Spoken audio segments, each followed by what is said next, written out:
it's been 20 or 30 years since you have dated, the world has vastly changed. And so today we're talking about how do I step back into the dating scene after loss, divorce, or a big life change.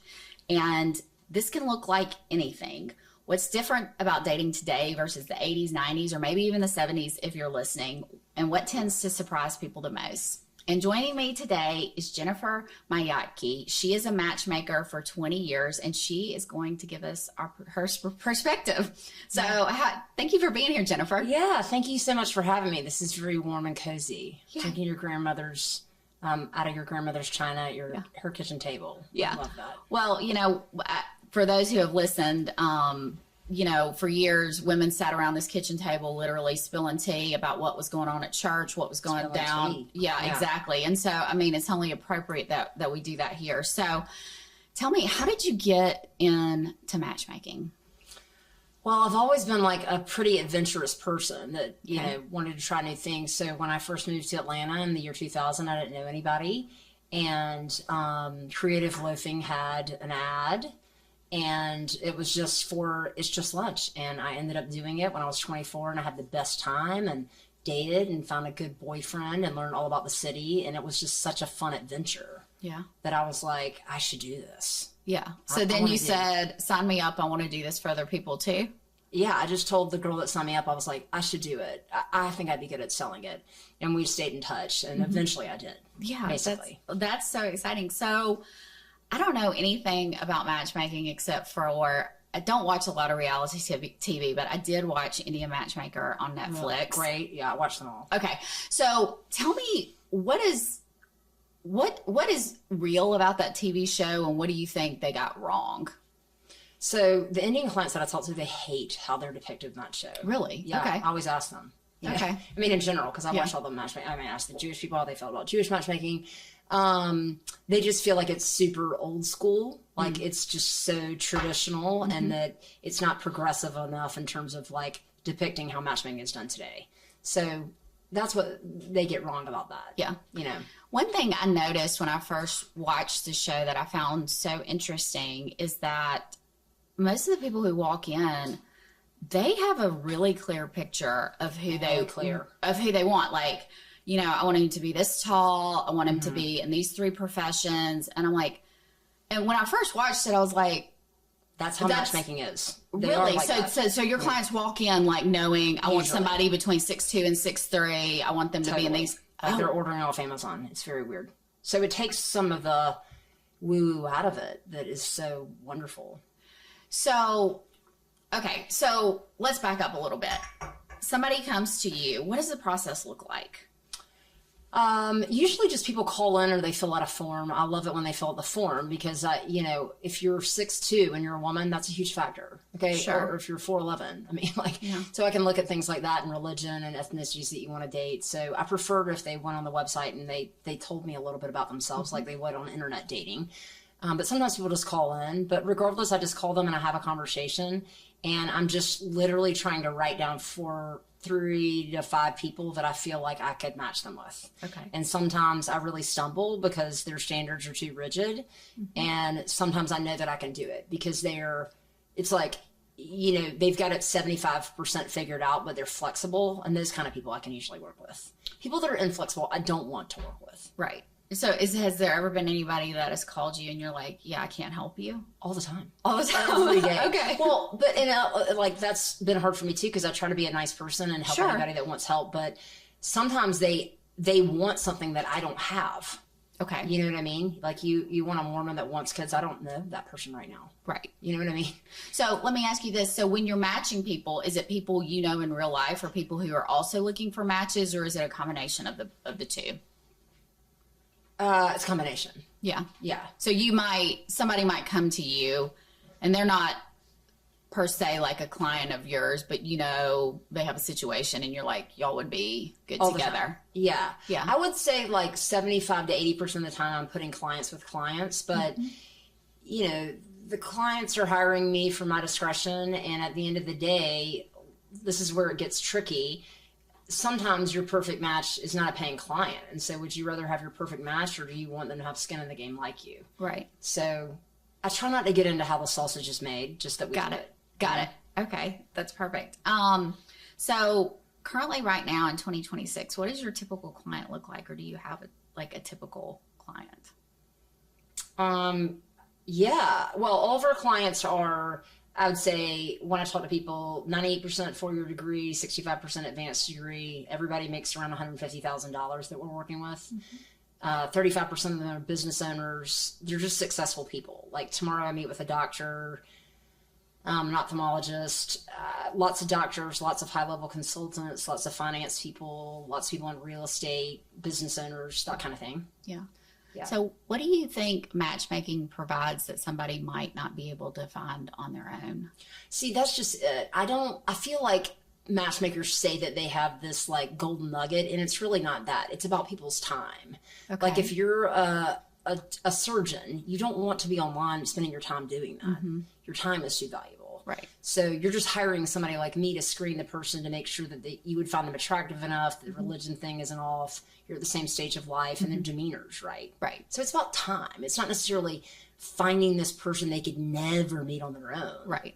I don't have like the golden Pandora's box. You do not. Okay. Yeah. Well, because on TV, I think they kind of portray it that way, that a little bit, at least when I was watching it, that, you know, they're tapping into some kind of like sixth sense and pool that the rest of the world doesn't have access to. But you don't think that's true? Not really. I mean, you felt that way on Indian matchmaking. They would show them somebody and they'd reject them. And the rejection is the issue. They're not open. You know how she would count on her fingers? She'd be like, oh, so you only do this and you won't date this tall. Remember how she would count? Yes, was her name? I do remember that. Yeah. So that's really what matchmakers are doing. They're saying, have you looked at yourself and all that you're asking for? And what about I do? Maybe be flexible on this. Yeah. You know, sometimes it all works out. It's like marriage. I mean, who do you know that's married to their soulmate? This is like 15% of marriages, right? So same thing with me. I get 15 to 20% of these amazing matches, but everybody else, they have to be flexible. Yeah. You know? So in a lot of ways, you kind of serve as a mirror to say, Right. you're being a little impossible. Right. Or I'll set them up with that person. I'll be like, she found you unattractive. She thought that you were old. So now you know your dream girl, like maybe you didn't know. You Right. always thought you could land this and Right. they think you're weird. So we've Right. got to discuss you being weird. Right. You know? I love how you're like, we have to discuss you. Sometimes they being don't weird. know. So my first boss at It's Just Lunch said, sometimes, because this is like 20 years ago, she goes like, sometimes this is a $1,500 reality check. And sometimes it is. Isn't that tough? yeah. But yeah, I mean, a lot of girls, like, I just talked to the owner on the way over here. They like want to date a guy that makes $200,000 or more.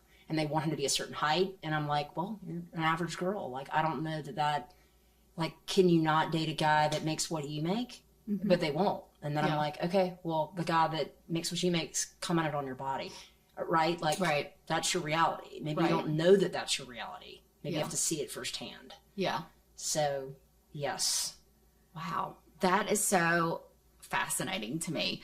So when they work with your service, you make a match, then sort of like, what is the next steps? Do you kind of help shepherd it, or? Yeah, but I want to say that, like, there's about 30% of the clients that just find it. They have reasonable expectations and we find it. Like, I'm good. not here to kick everybody's ass. Okay. But a lot of times they have been down this rabbit hole online dating and they think that there's this needle in the pine straw out there and there's just not. I'm sorry. Back to your question. No, I don't want to sound like I like, you know, take everybody's money just to kick their butt. Right. It's right. not that. It's right. not like that. But you do help a lot of people. So how do you think matchmaking is different than online dating, and do you think one is better than the other? I sort of feel like everybody ought to do online dating because to me, yes, to me it's like saying I don't do apps. It's like, what do you mean you don't do apps? It's 2026. And to say I don't do online dating, then you have no idea what's out there. And now you're coming to me and paying a lot of money, essentially $1,000 per date to find out. Why don't you educate yourself about what's out there so that you know how hard my job is? Got it. Because you think, you know, I'm going to introduce you to this wealth manager who looks like, you know, John Kennedy Jr. Right. Exactly. Yeah. Right there. Anyway. Right. So, like, and they think, and they're like an average looking girl and they think that person's looking for them. So they need to try to, you know, talk to that guy online and not get responses Do you see what I'm saying? Yeah. Like, that's why I want them to do it. So to do the online dating first, to realize, sort of level set their expectations so that when they come to you, it's a more seamless process. Is that accurate? Right. And like most singles have tried online dating. I guess it would be like hiring a personal trainer if never worked out. I'm like, really? Never? You never like did an app? It's free. Right. What are you doing? Like a lot of times people are doing the apps while they're working with me. I did both. Yeah. So no, I don't think that we're this, it's like you have a goal. I am a coach to get you to the goal. I am not like a miracle worker. Right. You have They to still do a have lot to do of the other work. things. Right. They still have to do the work and be charming or not. Sometimes it's just my coaching that might lead you to the goal. Right. Right? Like you know, blew off this great guy that you went on a date with online, and I like told you maybe how he was feeling and gave him another shot. Yeah. So you have to be okay with like, I want the goal and I will do whatever it takes to get the goal. Right? And that includes hiring a matchmaker and spending a few $1,000s. So tell me about the coaching aspect, because I don't think the television shows ever showed that, and I didn't appreciate that. So what I heard was that do they check in with you afterwards, and do you give, how does the feedback work without getting into She all did your the coaching. Yeah. What's her name? I can't. Simonti. Yes, Samanti. Yes. Yeah. She reached out to me on LinkedIn and I peed my pants. Yeah. Anyway, yeah, they reached out to me after dates. Like, gosh, I'm gonna come off like such a bitch. Look, for men, it is about 70% physical. So you really need to address that. Right. And I think a lot of women just are like, well, I should be able to get this. I mean, no, they want way more, like they want to outpunt their coverage. Trust me. Okay. You think that's true for most men? Yes. Okay. Wouldn't you guys say? I mean, all guys are looking to outpunt their coverage. They are. No, yeah. Okay. And so anyway, and then, but yesterday I talked to a guy and I'm like, look, they think you're super quiet and boring. I mean, they were like, it was a pleasant date. Don't you hear that? Pleasant date? Pleasant. I mean, like, yeah, you need to lead and ask some questions. So, I mean, anyway, I have to coach for them. Because women want the fireworks. We don't want pleasant. Yeah, because they're sort of like, I like this girl. Can you find me a girl like that? Well, did you ask her on a second date? She didn't call you back? Okay. Well, what they're saying is that you're not engaging enough. So I'll give you a couple more matches, but I need you to work on leading the conversation and think about what that's going to look like. So yeah, coaching, I think coaching is like sometimes more important than matchmaking because they are bullheaded about getting what they want. The women and the men, or just the men? Or both? All of them. Okay. I mean, right? Like they're just like, I want this, I want this. And I'm like, well, I mean, I don't know that you can get it, but let's see. Yeah. And then they have to realize, right? Like, and then they have to sort of set expectations. So I think coaching is a big part of that. And it could be about different things too. Like I had a woman that's sort of like drilling them on the first date to find out if they're emotionally available enough for a date. Well, I mean, they might not even think she's cute enough to hang out with for an hour. Right. She needs to know that. I mean, right. So I could see, you know, especially in my profession, attorneys drilling people pretty early on. And just because, I mean, that's sort of what we do is ask questions and get very logical, but how that could be sort of off-putting. Yeah. I had an attorney go on a date and she asked the guy if he had, PTSD, and he found it offensive. Okay. And she said he opened up the thing, but like maybe a little bit too personal.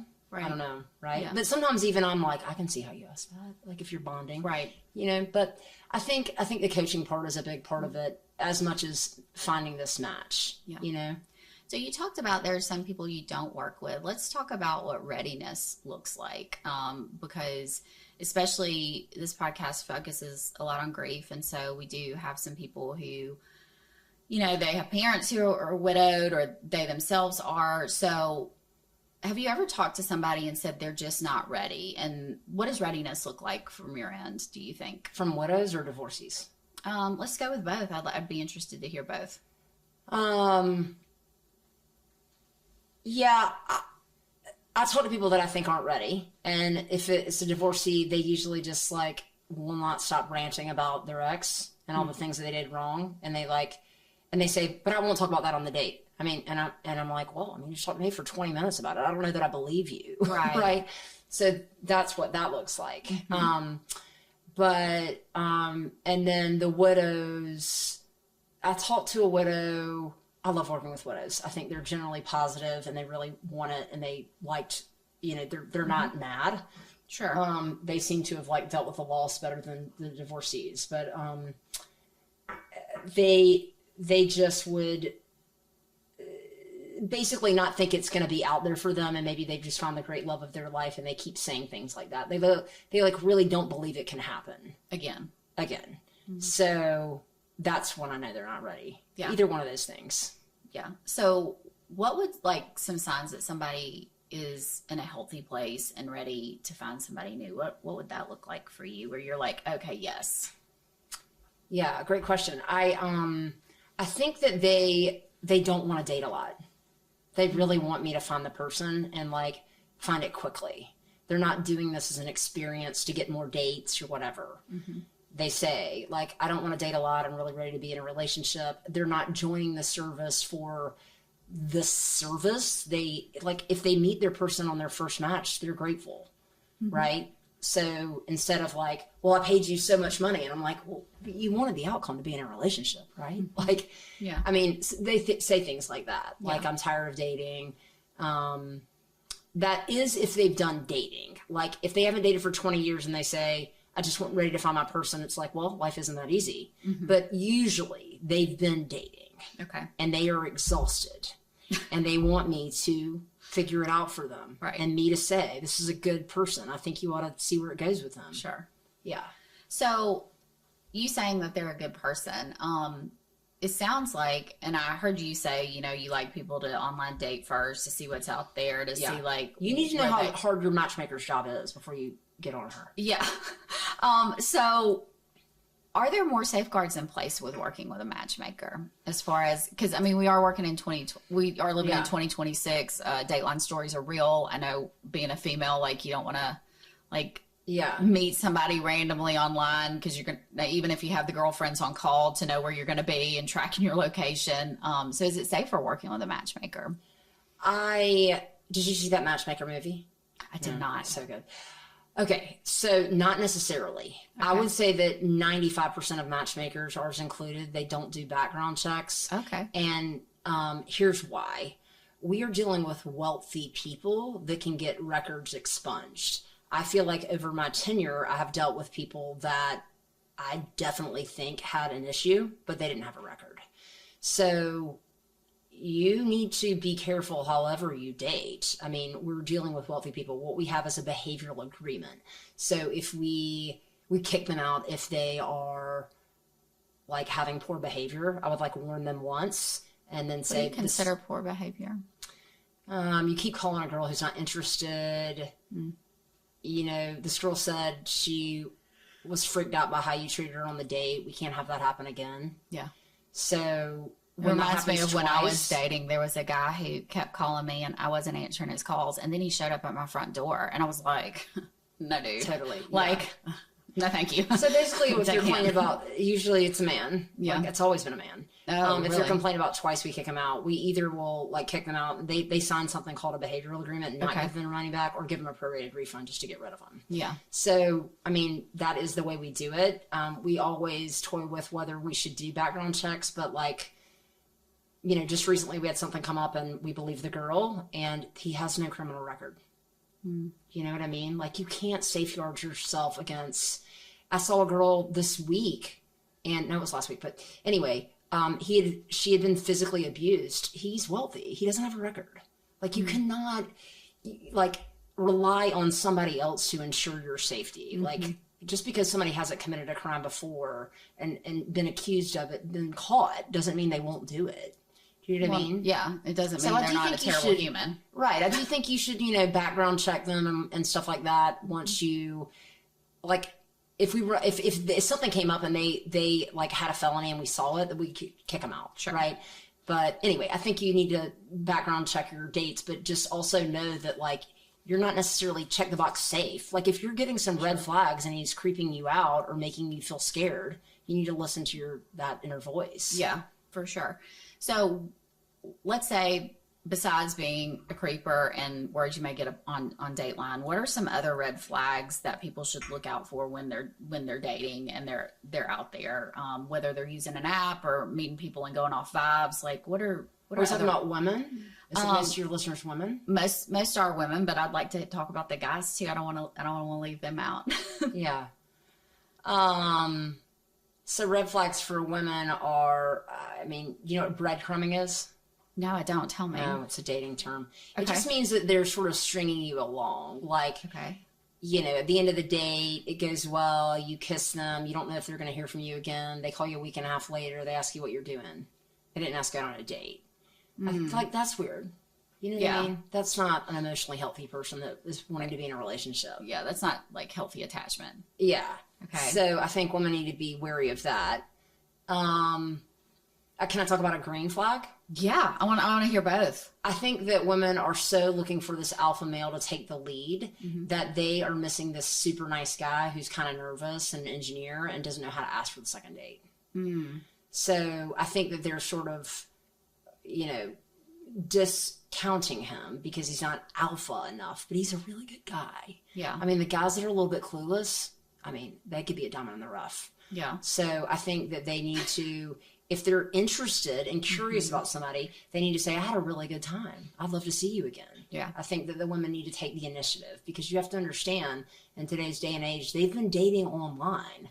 They don't have to be this alpha male. They're not used to doing that.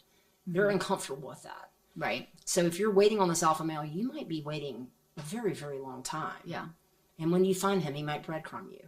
So Okay. let's be proactive. So green flag, date the clueless guy. I mean, if he's clueless, he's not, he's probably not a player. Yeah. Okay. So what are some like other red flags? Especially if I'm thinking about, because I do have a lot of people in my age range who their parents are now, one of their parents is now dating, and so there's a new person that is like inserting themselves. What would some red flags in that What situation? age range? I mean, I think it depends on age range.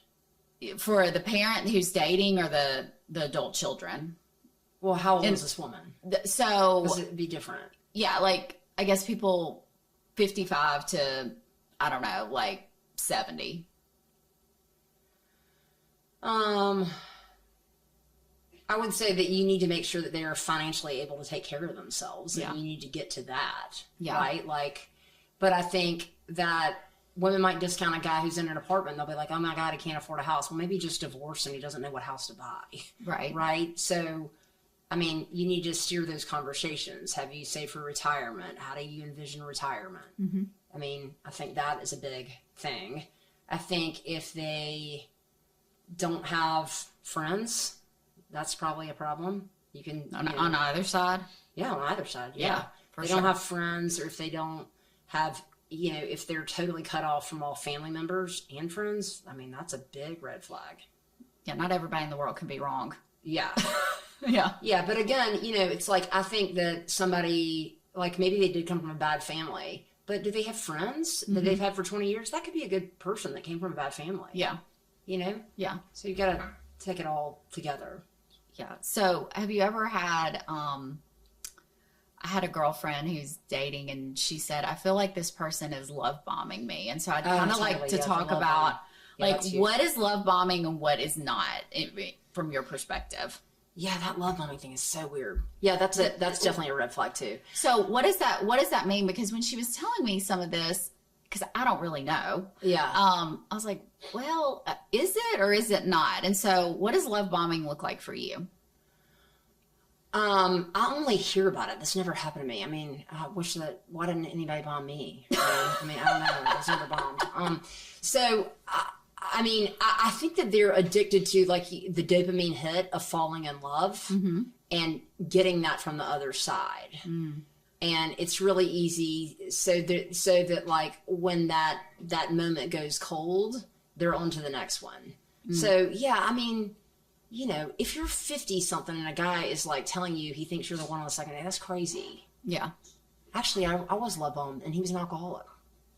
So yeah, I think that those are huge red flags and it's weird. Yeah. You know? So can love bombing look like something more than just saying, you know, we're going to get married on the second date? I mean, yeah. I think there needs to be a little bit of insecurity about how much can I push this relationship. And if you're getting those good morning beautiful texts, I mean, I don't know. He's very bold. I mean, Yeah. you know what I mean? Like, I feel like a normal person would have a little bit of nervousness about being vulnerable. And if they don't, like, that's maybe a problem. Okay. Yeah. All right. So you mentioned one green flag. Like, what are some other green flags that you see that you're like, yes, you should continue talking with this person? Yeah. I love to talk about green flags instead of red flags because I think women are like, red flag, red flag. Yeah. And it's like, gosh, you've just counted everybody. Yeah. You know what I mean? Well, I would say, like I said,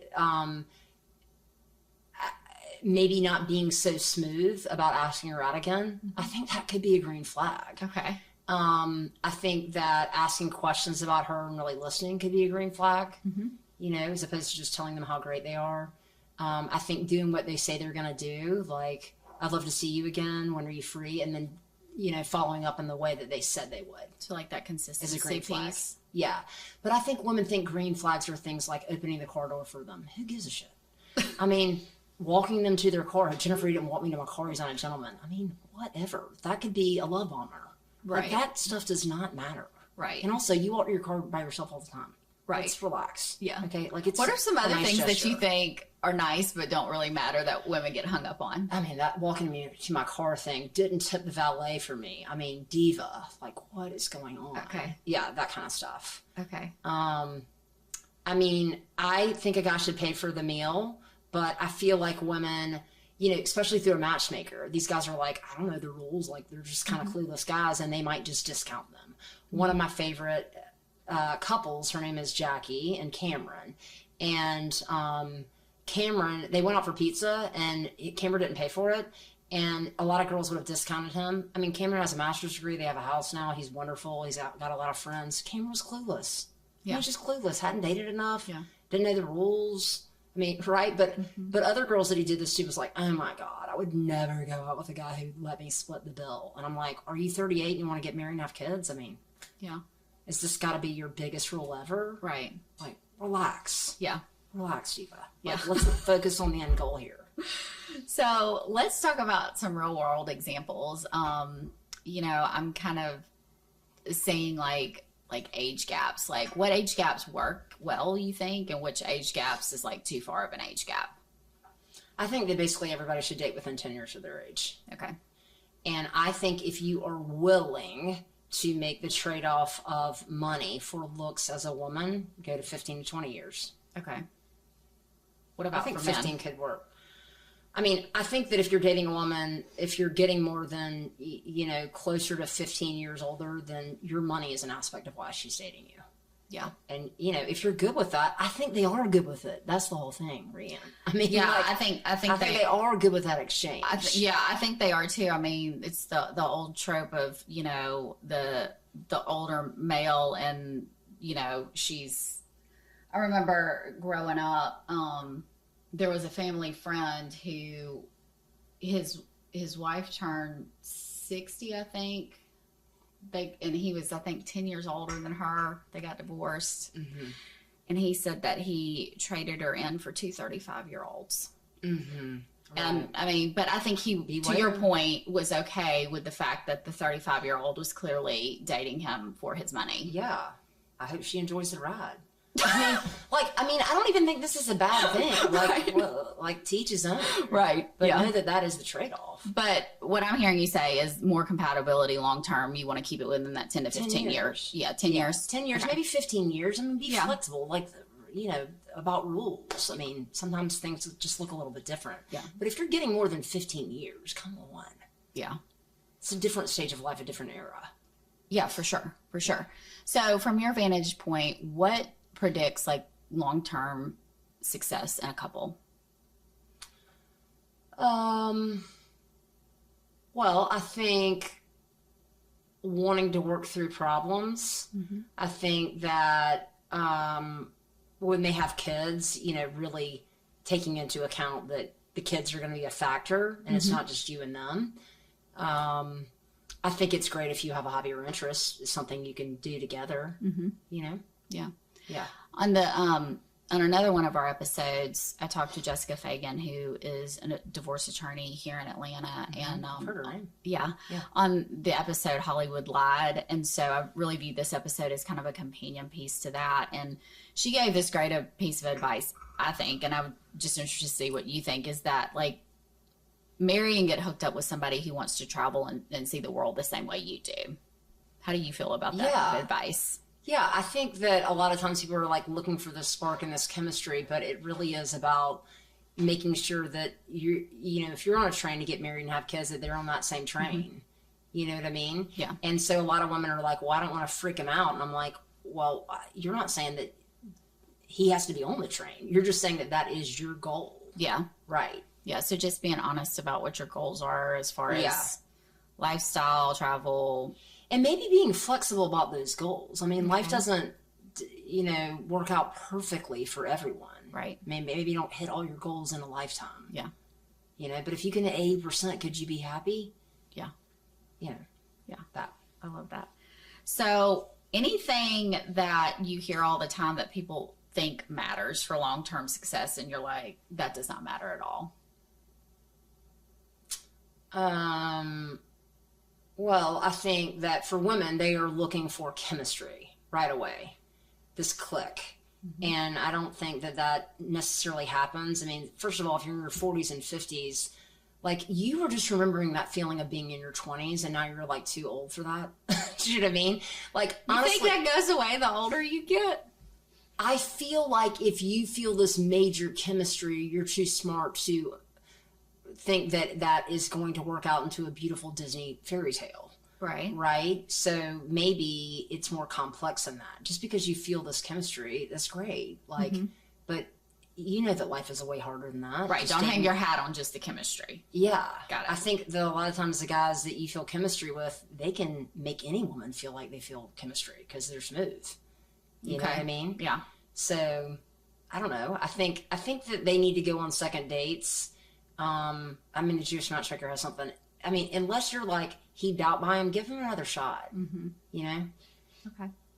So, do you do any work outside of Atlanta with people, or are you mainly based in Atlanta?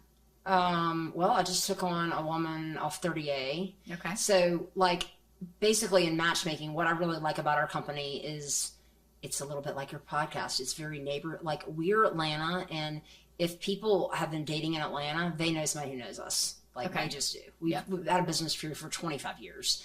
So in cities like Chattanooga or Auburn, Alabama, or Destin, Florida, there is no local matchmaker. So if they're open to dating here, we could do that. Yeah. And then, you know, I do date coaching sometimes for somebody that I can't help, that I'm like, hey, you need to date online. It's just not going to work here for you. Yeah. Like I could tell them how to like make their online dating profile better and like give them some suggestions about how to date. Like, sure. So if somebody's listening and they're not local to the Southeast, because we do have people who listen all over the world, awesome. how do they find a reputable matchmaker? What questions should they ask before hiring somebody? Yeah, I get asked that all the time. Well, first of all, you need to see if they have reviews. Like, I mean, unfortunately, a lot of matchmakers have a reputation like car salesmen. You know, they just take people's money or whatever. So, like, if you are looking at a matchmaker and they have 4 reviews, I mean, they don't have a lot of people, right? Like, we have 100 and something reviews. Right. And it's a 4.6 star rating. And so every day, or maybe even higher than that, but like every day people are like, how do I know you wouldn't just match with everybody? And I'm like, do you believe the 100 people lied with their first and last name? Did you Google some of those people? I mean, we're just like anything else. It's a service business. So you need to do your research, but you also, like, sometimes I have people, they will want to have a long conversation with me about a negative review. I mean, if a matchmaker's been in service any amount of years, they're going to have like not matched somebody who's mad. Well, it's just like any other profession, whether it's attorneys or doctors or accountants. Like, you're going to have that one client who probably could not be pleased and is not going to be pleased with your work. Totally. So I think a 5-star review, like perfect reviews, is maybe like what's happening. I think not a lot of reviews is good, and I would definitely go local. Yeah. You know, I mean, Yeah, I mean, just like they need to know the people they're matching you with. Like if there's too many, I don't like national matchmakers because there's like too many cooks in the kitchen. Got it. There's some person that like talked to this person that you've never met. Got it. You know? So a local place. I would go local. Okay, so if somebody's listening and they're kind of nervous and they think that they might be ready, what would you want them to know besides date online first before calling you? How can they be ready to meet with you and get you to help them? Or Are they already like divorced? Yeah. Okay. Or widowed or whatever.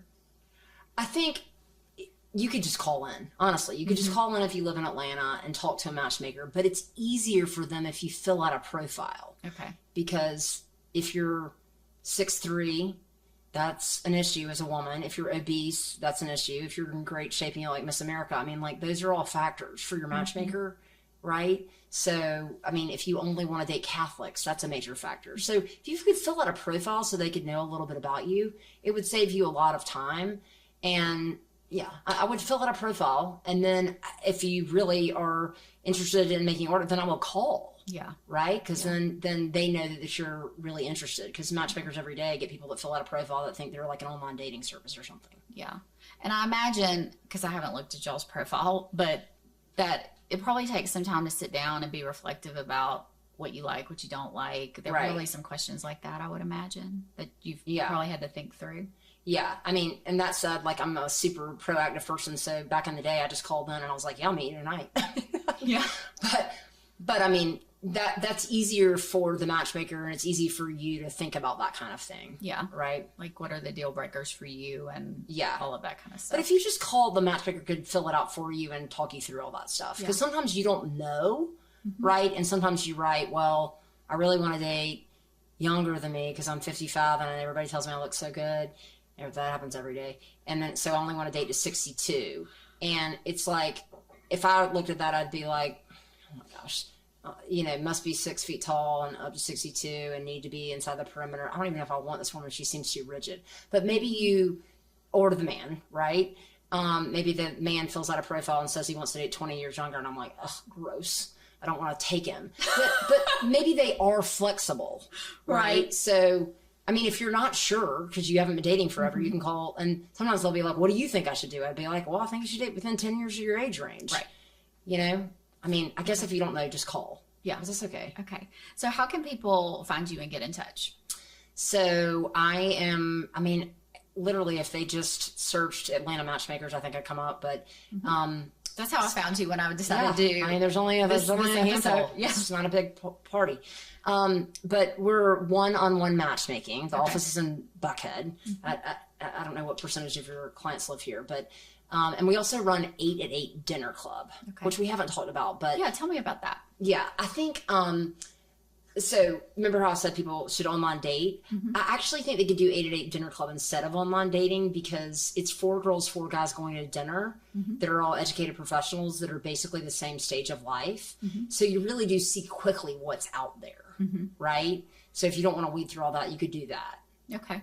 So I think that's really good for people too. And sometimes people are like, I don't know what to do. And I'm like, well, do you want to do internet dating? They're like, God, no. And I'm like, all right, well, do 8 at 8. I mean, it's just something else to do, right? Like, to figure out towards the goal. Yeah. Okay. That's perfect. Okay. If somebody is watching and they're like me and they're gonna guru themselves out of this, or they want to do a lot of research before they call you, or maybe do online dating, do you have any resources or books that you would recommend that they look into? As you start to go on dates, I would read this book called Have Him at Hello by Rachel Greenwald. She writes for confident, successful women that are usually high achievers and type A. She interviewed 1,000 men in New York and asked them why they would or would not ask a woman out on a second date. So it's really like all these facts plus Glamour magazine. You know what I mean? It's pretty fun. Sounds fun. And then I wrote a book. If you are worried that you might have too high of expectations, you probably do. I read a book and it's called I Know Why You're Single and Yes, It's Your Fault. And it's just getting you, I know, it's like fetchy. They told me to change the title, but I need you to understand that it's probably you. Yeah. Right? Like your standards probably are too high and you need to just sample it, right? Like it's like just because I tell you to try another ethnicity because you've never done it in your whole life, I mean, it doesn't mean you're going to marry that other ethnicity, just like you try Ethiopian food. right? Like, so anyway, so the book is about that. Like, if you think you're maybe too picky, then read that book and see if you can open up a little bit and enjoy the experience of dating before you find your Mr. Perfect. You know what I mean? You can't be out there like a laser beam looking for that guy. First of all, you're super intense and nobody thinks you're fun. Right. Because you're so razor nailed on who he is. Right. Yeah. Well, this has been so enlightening. So before I let you go, I ask every guest, same kind of rapid. Oh, I love this. Jay Shetty does this. Yes. I love it. So I call it the Fabulous Five. So what's a life lesson that your mom, your grandma, or some other wise female in your life told you that you think about a lot? Oh, it has to be a female. It's from my dad. It's totally fine if that's from your dad, if that's what resonates with you. I feel bad, like I'm letting down women. You are not letting down women. Okay. Dad probably has some great advice. Let's hear it. That Calvin Coolidge quote that's like, nothing in the world takes the place of persistence. Talent will not, education will not, even educated derelicts. I don't have the quote right. Right. But it reminds me just to like keep trying and you will get there. Yeah. As opposed to like that just that sort of like hunger. And that's what I think about dating too, actually, because people are like, do you think I'm going to find it? And I'm like, yeah, if you don't give up. Yeah. That's half of the battle. Just like with just anything. Say it. Like, they're like, what if it doesn't work for me? And I'm like, what if it doesn't? I guess you keep on dating. I mean, are you in this until it works? Right. So just like you wouldn't give up on your career. I mean, you just keep showing up every day. They're like, and Jennifer, doing your this best. is my last hope. Is it? I mean, like, okay. What a sad thing to say. Right. Yeah. So in your dark moments or when life gets really, really loud, what is something that's comforting to you? Is it swearing? Is it screaming? Is it swearing? Swearing, comforting? Yeah. I do yoga and I do sleep meditation podcast. Nice. And I try to listen to. There's a sleep meditation podcast called Abide, and it's just like Bible verses and sort of like a calming thing about being with God. So those are things I do to calm down. But sometimes I just eat Twizzlers and watch reality TV. Well, yeah, and have a glass of wine. Yeah, I mean, sometimes that is the answer. I mean, absolutely. Yeah. So something that's really sacred or sentimental in your home that, you know, if something happens, you're grabbing that besides the obvious kids, pets, and husbands or husband. I don't know why I made that plural. I do have this thing. I've my grandmother on my dad's side. I've always sort of felt like her presence with me, and I have this doll in a purple dress that was passed down to me. I'll probably take that. Yeah. I mean, like that. Reminds me of her. Yeah. If you're asking God, the universe, whatever you call God, a question and you're getting an answer, it doesn't have to be any kind of big philosophical question. It could just be a question for today. What do you wonder about a lot?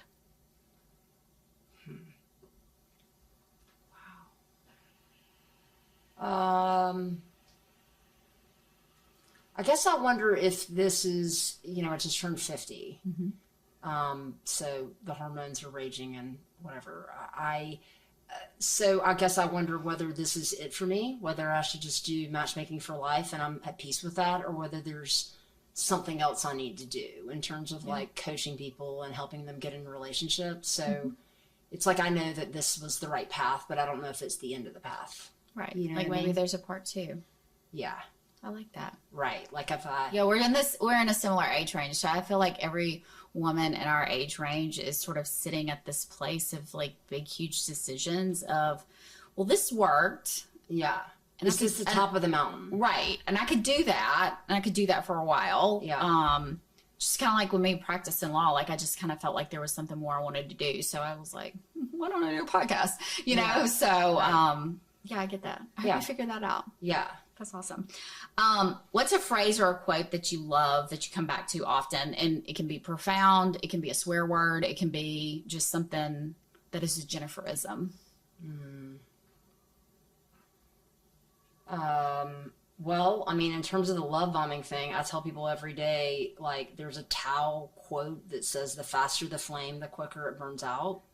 So I use that a lot because sometimes they're, like, she's the one, I've been on one date, and I'm like, listen, crazy, like, stop. I mean, right, like, you've got to get to know this person. Yeah. So I guess I tell people that a lot. I guess that's the one I say the most. Yeah. So tell me, before I let you go, you brought up another thought. Like, what are some good questions do you think people should ask to like really get to the crux of who someone is? Yes, we go over that sometimes on our crazy deep diving into dating podcast. I think that you could say, ask them about their career. I mean, it's such a big part of their life. And like, do they love what they do? Why did they choose that field? If they didn't do this, what would they do? You know, I don't think you need to get into talking about work and the nuances of like what their work is. Sure. But, you know, how they wound up in their profession. I mean, there was probably a reason they went that way. I also think you could ask about like goals that they have or things that they want to do to look into the future, to get a little bit of depth there. Yeah. You know, just you're like trying that. to get depth. Like, why are they the person they are today? What goals do they have for the future? What are some things they want to accomplish? Yeah. I think that career question is really good because I think too, you can automatically see like if what they're like, do they have passion behind what they're doing? Right. Right. Well, if they don't, then why, right? Right. Are they like a passionless person and that's not going to work for you? Yeah. So Women I think love men with passion. Yes. Yeah. And so, you know, I think that's really wise too, to also like kind of get a little bit of backstory to figure out, well, you know, all this stuff. That's really good. But don't you think there's a lot of people that don't have passion about their work and they just do it? It's not like, so I don't know that they should rule them out. Like, well, I will say this. I'm very fortunate in the fact that I do. Yeah, and I do too. And I match that vibe with people and I work with people who do that. And so, and I think I also, in my friend group and everybody, like I attract people who do that because that's sort of, I'm an all-in kind of person, right? Yeah. Like it's either, but you could say, what do you want to be passionate about? Or you're Right. passionate about something outside of Right. work? Because sometimes it's just not their thing. yeah. And I mean, people can certainly have passions that have nothing to do with earning money. And I think that's amazing. Yeah. And, but I think, you asking the question, not necessarily because of the question, but to see what it reveals is smart. Yeah, totally. Yeah. All right. Well, thank you so much. Thank you so much. This was lovely. I appreciate you being here. We will link all of her information in the show notes. That's it for today. You can ache for who you were before everything changed and still become someone new. Grief and growth sit at the table, often passing notes when we're not looking. This tea, this time, this space is part of your healing and it's part of mine too. You're not broken, you're just brewing. And besties, we do not gatekeep around here. So if you heard something that made you think, you thought about a girlfriend who needs to hear this episode, please pass it along and come back next Tuesday. Your seat at the table will be waiting.